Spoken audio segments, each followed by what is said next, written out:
ಸಾವು ಅನ್ನೋದು ಪ್ರಕೃತಿಯ ನಿಯಮ. ಪ್ರತಿಯೊಬ್ಬ ವ್ಯಕ್ತಿಯು ಹುಟ್ಟಿದ ಮೇಲೆ ಸಾಯಲೇಬೇಕು. ಹುಟ್ಟು ಉಚಿತ, ಸಾವು ಖಚಿತ ಎಂಬಂತೆ ಪ್ರತಿಯೊಬ್ಬ ವ್ಯಕ್ತಿಯು ಸಾಯಲೇಬೇಕು. ಸಾವಿನ ಮುನ್ಸೂಚನೆಗಳು ಏನು ಅಂತ ತಿಳ್ಕೊಳ್ಳೋದಕ್ಕೂ ಮುಂಚೆ ಯಾರೆಲ್ಲ ನಮ್ಮ ಚಾನಲ್ನ ಸಬ್ಸ್ಕ್ರೈಬ್ ಮಾಡಿಲ್ವೋ ಈಗಲೇ ಸಬ್ಸ್ಕ್ರೈಬ್ ಮಾಡಿ, ಆದರೆ ಬೆಲ್ ಬಟನ್ ಒತ್ತೋದು ಮಾತ್ರ ಮರಿಬೇಡಿ. ಗರುಡ ಪುರಾಣದ ಪ್ರಕಾರ ಯಮರಾಜ ಸಾವಿನ ಮುನ್ಸೂಚನೆಯನ್ನು ಕೊಡ್ತಾನೆ. ಸಾವು ಯಾವ ವಯಸ್ಸಿನಲ್ಲಿ ಆದರೂ ಬರಬಹುದು.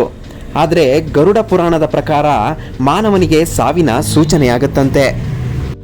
ಆ ಸೂಚನೆಗಳು ಏನಪ್ಪ ಅಂತಂದರೆ, ಮನೆಯಲ್ಲಿ ವಯಸ್ಸಾದ ಹಿರಿಯರಿಗೆ ಯಮರಾಜ ಸೂಚನೆಗಳನ್ನು ಕೊಡ್ತಾನೆ. ಮಕ್ಕಳನ್ನು ಅಥವಾ ಮೊಮ್ಮಕ್ಕಳನ್ನು ನೋಡುವ ಬಯಕೆಯಾಗುತ್ತದೆ ಹಾಗೂ ತಮಗೆ ಹತ್ತಿರವಾದವರನ್ನು ನೋಡಲು ಬಯಸುತ್ತಾರೆ. ಇದಾದ ಕೆಲ ದಿನಗಳಲ್ಲೇ ಸಾವನ್ನಪ್ಪುತ್ತಾರೆ. ಇಂತಹ ಹಲವಾರು ಉದಾಹರಣೆಗಳನ್ನು ನಾವು ನೋಡಿದ್ದೇವೆ. ಈ ರೀತಿ ಹೇಳಿಕೊಳ್ಳುವುದು ಸಾವಿನ ಅರಿವಿದ್ದಾಗ ಮಾತ್ರ ಎಂದು ಪುರಾಣದಲ್ಲಿ ಹೇಳಲಾಗಿದೆ. ವಯಸ್ಸಾದಂತೆ ಹಲ್ಲುಗಳು ಉದುರುತ್ತವೆ. ಇದು ಕೂಡ ಸಾವು ಸಮೀಪಿಸುತ್ತಿರುವುದರ ಮುನ್ಸೂಚನೆಯಾಗಿದೆ. ಕಣ್ಣು ಕಾಣಿಸದಿರುವುದು, ಕಿವಿ ಕೇಳದಿರುವುದು, ದೇಹದಲ್ಲಿ ನಿಶ್ಶಕ್ತಿ, ಹೀಗೆ ಬಗೆ ಬಗೆಯ ಸಮಸ್ಯೆಗಳು ಕಾಣಿಸುತ್ತದೆ.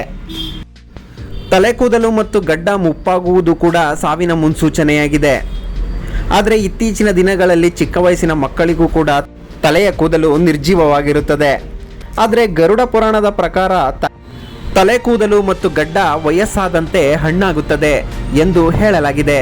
ಇದು ಕೂಡ ಸಾವಿನ ಸೂಚನೆ. ಇಂದ್ರಿಯಗಳು ನಿಷ್ಕ್ರಿಯಗೊಳ್ಳುವುದು ಹಾಗೂ ಆಧ್ಯಾತ್ಮದ ಕಡೆ ಒಲವು ಹೆಚ್ಚಾಗುವುದು ಕೂಡ ಸಾವಿನ ಮುನ್ಸೂಚನೆ. ವಯಸ್ಸಾಗಿ ಸಾಯುವವರಿಗಷ್ಟೇ ಈ ಸೂಚನೆಗಳು ಕಂಡುಬರುತ್ತದೆ, ಅಕಾಲಿಕ ಮರಣ ಹೊಂದಿದವರಿಗಲ್ಲ. ವಿಡಿಯೋ ಇಷ್ಟ ಆಗಿದ್ರೆ ಲೈಕ್ ಮಾಡಿ. ಮುಂದಿನ ವಿಡಿಯೋನೊಂದಿಗೆ ಮತ್ತೆ ಸಿಗ್ತೀನಿ. ಧನ್ಯವಾದಗಳು.